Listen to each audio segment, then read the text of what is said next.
We begin in row crops with a look back at what Monday's supply-demand report had to say about corn and soybeans. Extension Ag economist Brian Williams joined me Thursday morning to review the numbers. Brian, could we call the numbers on the corn side of the supply-demand report kind of the biggest headline? I think so. I think the corn was the biggest player of all of our major crops. And what were those numbers placed at? Well, we had the corn stocks were placed at about 1.48 billion bushels. That's down quite a bit from the 1.63 in the January report. What would you say was the primary reason or reasons that that cut was made? The big mover was exports. We exported 150 million more bushels than what we were expecting. What about their price projections? Did that change much in this month's report? It did. They bumped up the price projections by an average of 10% over the January report. So right now the average is 450. All right, well, turning to soybeans, what was the update on the soybean projections? Well, there is no change on soybeans for the February report.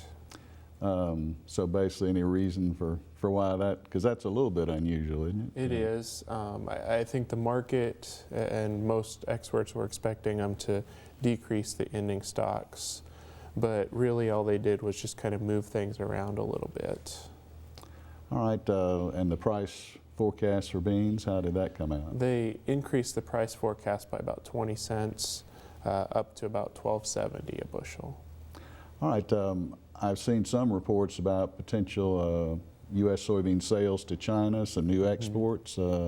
Is that kind of picking up? Yeah, and even in the report, we had a 15 million bushel increase in exports, and the export market seems to be strong.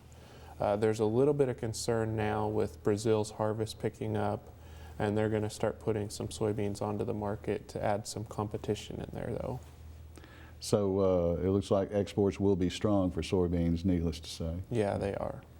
And finally, what are you expecting prices to do for soybeans overall as we get closer to planting time? Overall, I'm not real bullish on the soybean markets. Looking at the futures market, the big interesting thing I see is that there's a $2 differential between the March futures contract and the fall November futures contract.